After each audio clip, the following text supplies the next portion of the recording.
Extreme climbing appears serene from below, towering rock cliffs, immaculate mountain atmosphere, and the exhilaration of conquering. Yet behind those awe-inspiring ascents lie accounts few ever learn about, the lethal cost of lives. In this episode, we'll reveal 6 chilling climbing fatalities, each of which concluded in the same horrifying way. It was August 17, 2016. The upper ridges of the Weisshorn stood carved against a turbulent sky, their serrated outlines still bearing snow from the previous night.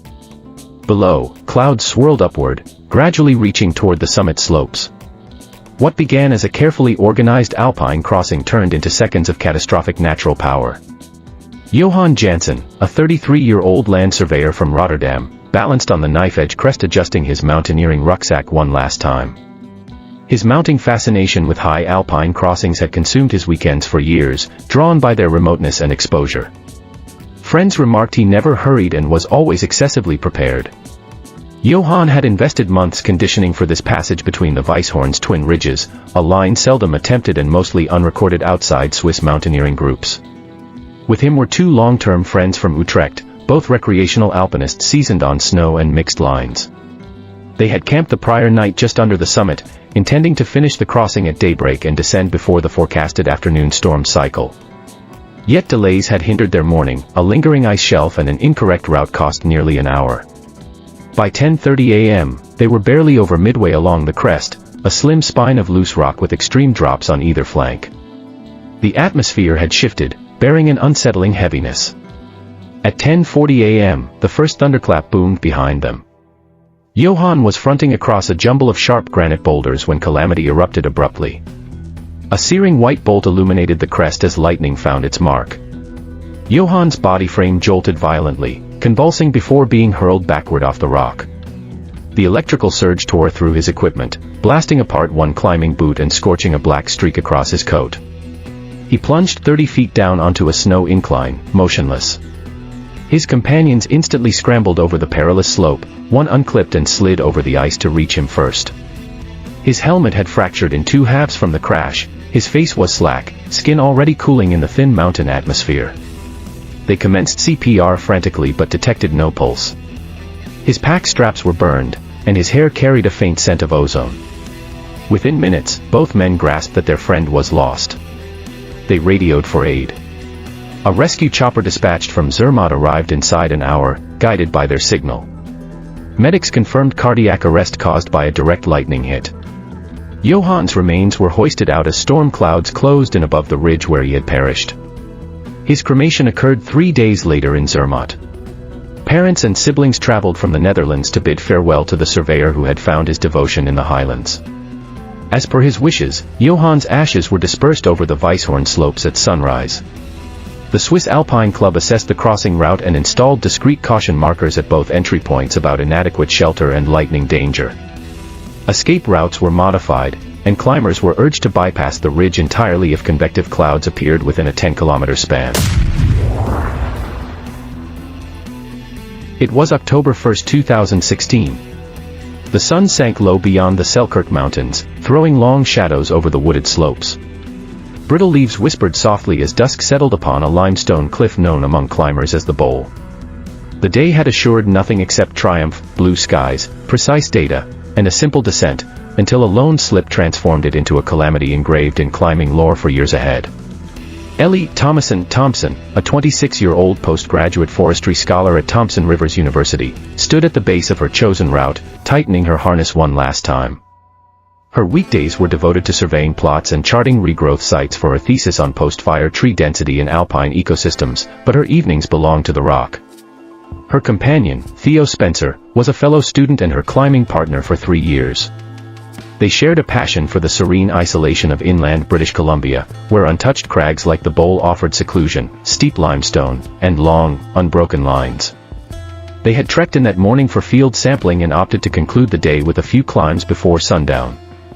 Ellie prepared for an overhanging sport line she had been attempting the month earlier. The sun had already vanished beyond the ridge, and darkness filled the alcove as she ascended the sheer wall. Animal tracks were visible in the dust beside their gear, broad, round, and absent claw marks. Theo guessed they were likely fox or lynx prints, neither suspected something larger. They carried no firearms, no bear deterrent. Around 6:40 p.m., Ellie clipped into the penultimate bolt, her motion smooth and assured on the known holds. Theo stood 20 feet below, managing the rope, when he abruptly heard sharp movement behind him. Spinning, he glimpsed a flash of tawny muscle, a cougar in mid-charge, bounding toward the climb's base. The cat leaped upward with terrifying swiftness, claws scraping against limestone as it fastened onto Ellie's left leg. She cried out once, high, startled, and terrified. Her grasp slipped as the creature yanked down with its full heft. She detached from the wall and struck the rocks beneath, the cougar landing atop her. The assault was rapid and brutal. The cougar erupted from the brush like a snapped cable, forelimbs clamping around her shoulders as its teeth locked into her neck. She scarcely had time to cry before the beast's weight forced her to the ground. Theo dropped the rope and charged forward, throwing stones and shouting, yet the cougar was already ripping into her torso, hooked claws shredding fleece and skin. He smashed it with a jagged rock the size of a helmet, striking just behind its ear. With a guttural growl, it released her and vanished into the trees. Ellie lay unconscious upon the limestone, her throat savaged, blood spreading beneath her. Theo pressed down frantically and called emergency responders, but it was already finished. She bled out in fewer than 5 minutes while he held her. Officials reached the isolated site by 9 p.m., confirming mortal wounds from both the fall and the mauling. Wildlife rangers later traced the cougar using droppings and tracks, finding it was a severely malnourished adult male, forced into lower altitudes by extended drought and prey shortage. The animal was destroyed 2 days later. Ellie's memorial took place 6 days later in Kamloops, attended by classmates, professors, and members of the regional climbing circle. Her coffin remained sealed. In the following weeks, provincial wildlife officials increased monitoring around the bowl and temporarily barred climbing access. Thompson Rivers University issued an official statement urging caution for student researchers in remote terrain. Before we move on, please press the subscribe button, and turn on the notification bell if you're yet to do so. That'll be a ray of encouragement for me to keep bringing you these stories. Also, put down your comment below to let me know which story surprised you the most. It was January 28, 2015. The elevated slopes of the Mont Blanc Massif rested still beneath profound winter quiet, the snowpack untouched under a crystal-clear sunrise. In the shaded gullies beneath the Tour Ronde, temperatures lingered just under freezing. This brisk, tranquil alpine dawn would finish in calamity, one that would rattle the mountaineering world. Lucas Tisch, a 29-year-old mechanical engineer from Stuttgart, waited at the foot of the Gervasutti couloir, readjusting his ice tools one last time. His standing for accuracy extended beyond his weekday profession in industrial automation into every detail of his climbing. Companions depicted him as systematic and safety-minded, the sort who analyzed snowpack bulletins relentlessly and shunned needless hazards. Lucas had devoted months readying for this climb. The Gervasutti couloir, a sheer ice and snow corridor on the eastern flank of the Tour Ronde, embodied precisely the sort of measured advancement he favored. His climbing journals displayed dozens of training summits, each one progressing toward this instant. That morning, he and his long-standing partner had departed the Torino hut at 4 a.m., headlamps slicing through the pre-dawn gloom. They moved consistently, arriving at the couloir's base by 5:30 a.m. As alpine glow spread over the range, Lucas noted the rising warmth but relied on the predicted stability assessments. By 8:10 a.m., they had reached about 10,000 feet, where fractured seracs towered menacingly above the upper incline. His partner became unsettled. The surface snow stayed firm, yet stress fissures and occasional droplets marked the ice walls aloft. During their brief exchange, Lucas admitted the danger but judged they remained within the secure time frame and resolved to press on. At 8:20 a.m., Lucas was fronting the crux pitch beneath a noticeable jutting ice overhang. His companion anchored from a sheltered position 50 feet lower, observing his friend's exact maneuvers on the steep ice. Without notice, a deep sound echoed, later likened to the crack of drywood splintering, only sharper. A colossal fragment of ice from the upper glacier sheared away. The partner looked on helplessly in shock as Lucas glanced upward mid-command, just before a wall of compressed ice broke loose. Masses of ice the size of couches hurtled down the incline, smashing like wrecking balls and scattering blade-sharp splinters in all directions.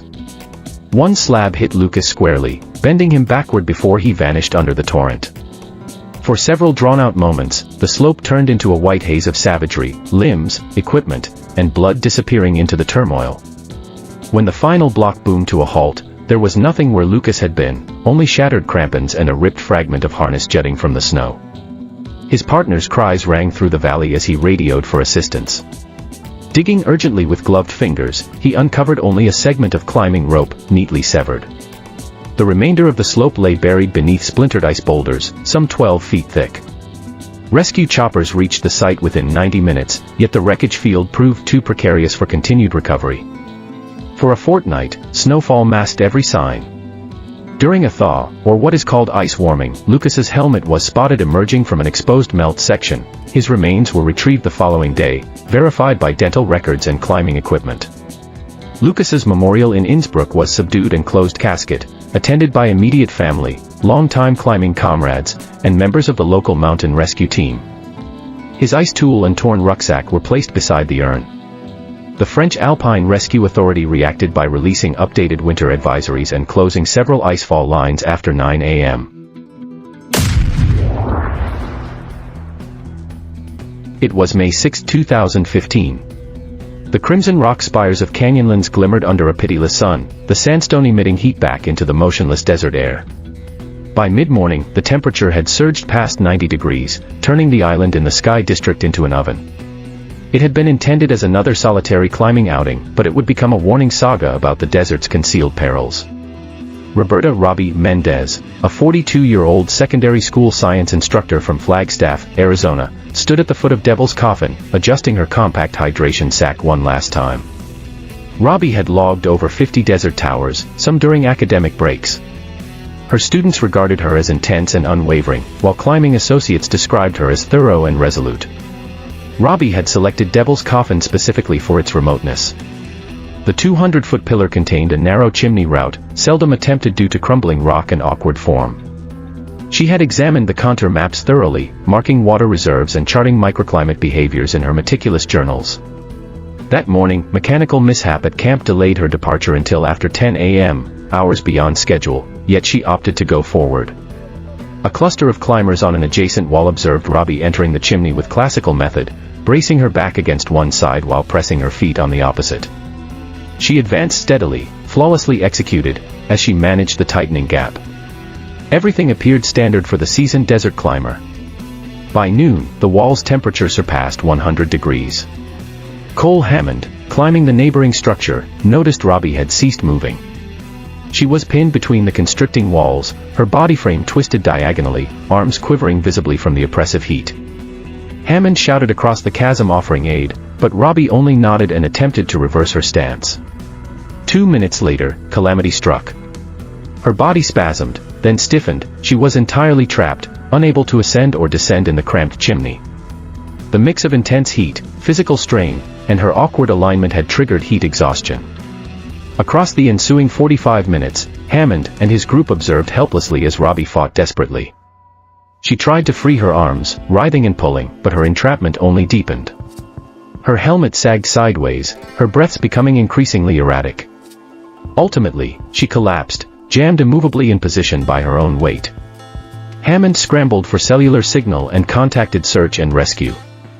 Rangers appeared 3 hours afterward, employing ropes and helicopter assistance, but Robbie was already lifeless. Her remains were gently removed after nightfall. The coroner ruled the cause of death as combined heat stroke and positional asphyxia. Her confined position had limited breathing, while extreme temperatures overpowered her body's cooling functions.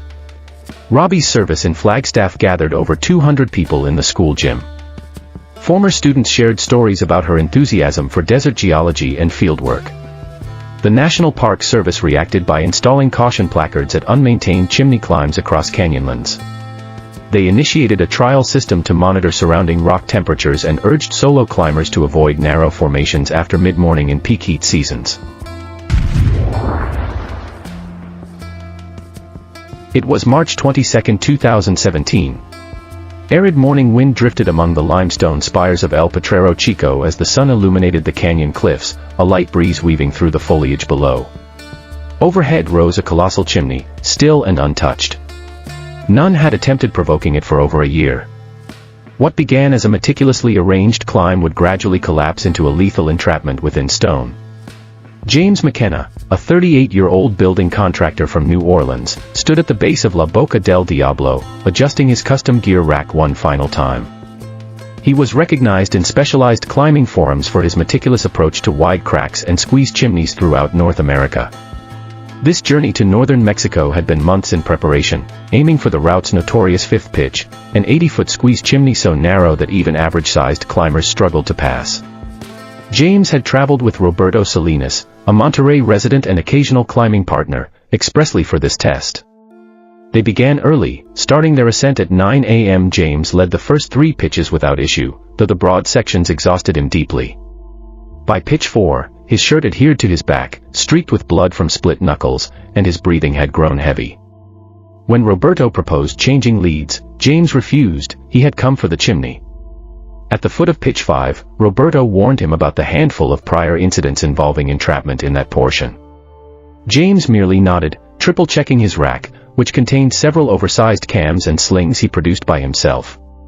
He entered the chimney, looming above him dark and misshapen, wide at the base but narrowing at awkward angles toward the summit. Roughly 20 feet into the squeeze, James' shoulders lodged sideways, chest wedged between 2 flaring stone plates. He became stuck and called down to Roberto, attempting desperately to twist, exhale, rotate. Nothing succeeded. Roberto lowered a sling instantly, yet James couldn't raise his arms to seize it. 10 excruciating minutes passed as his partner watched helpless from below. James's voice slowly weakened as the rock constricted his chest, making every breath harder than the last. Roberto tried every option from his stance, shouting for help and phoning emergency services once James fell silent. A rescue unit arrived 4 hours later, hindered by rough terrain and the absence of clear trails leading to the formation's base. It took 2 more hours, and specialized gear, wedges, inflatable bladders, and a battery-powered angle grinder, to expand the stone sufficiently to free James's body. He had perished from compressive asphyxiation, crushed by the very cliff he had sought to overcome. James was returned to New Orleans, where a small service was held. His relatives buried him with a piece of climbing rope, one of his handmade cam slings, and a worn route journal filled with hand-drawn diagrams. Mexican climbing regulators and local guides worked together to revise the route description. The 5th pitch of La Boca del Diablo was officially flagged as high risk, with no solo leads, warnings placed at the base.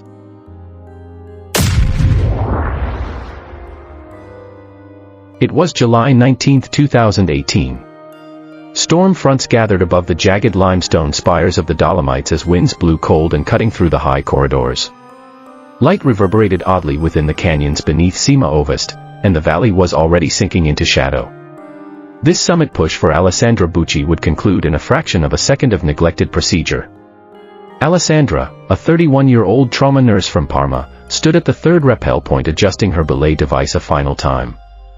With 6 years of casual climbing practice, she favored lengthy, moderate traditional routes and often scaled with her younger brother, Lorenzo, on weekends.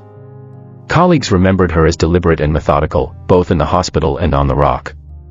This climb on the southern wall of Cima Ovest Lavridu had been organized during a break between hospital rotations, a 2-day excursion to reconnect far from noise and demands. They had reached the summit just after midday, completing the climb without setbacks. But weather changed quickly as clouds drifted in from the northwest, and temperatures plunged. Instead of down-climbing the descent ridge, they chose to descend via a recognized retreat line, a series of fixed anchors cutting through steep and overhanging rock. At the 3rd point, Lorenzo began preparing the next rappel while Alessandra set up her own. She was chilled, quiet, and efficient as always, feeding rope into her belay device with practiced skill. The process was so ingrained after years of climbing together: thread the rope, inspect the anchor, lean back off the ledge. Then something unexpectedly drastic happened. Lorenzo caught the sound first, a distinct snap of rope slicing through the air. Glancing over, she was already plunging. He watched in shock as she tumbled once, then vanished into the mist beneath. Her scream echoed briefly through the gorge, then ceased. She had failed to clip into the anchor before loading the rope, and without a safeguard or tether, her system was never fastened to the station. The pull of her motion yanked the rope loose, and gravity took over. She dropped nearly 200 feet to the gully below. Lorenzo stood frozen before shouting frantically. When there was no reply, he descended slowly in increments, placing anchors and rappelling through wind and rain. It took about 40 minutes to reach her in worsening weather conditions. She lay on her side in a runout, helmet fractured, limbs bent beneath her. The rope still threaded through her device, untouched by friction. Alpine rescuers reached them by helicopter late that night, alerted by Lorenzo. They pronounced her dead at the scene. Her wounds matched those of high-speed impact. Her harness, rope, and metalwork were all intact. The gear had worked flawlessly. The lapse was human. A small memorial was held in Parma. Her co-workers at the hospital sent wildflowers, and her climbing shoes were set beneath the altar as a final homage to the nurse who had found serenity in the peaks. The Club Alpino Italiano issued a public reminder stressing the necessity of redundancy in descent setups and mandatory anchor verification during rappel transitions. The CIMA Ovest route guide was amended to underscore rappel safety measures. Thanks for watching. Click the popped video on your screen to watch some other most mind-blowing tragedies ever. They are real stories and life-touching events, not crafted. See you in our next one. Cheers.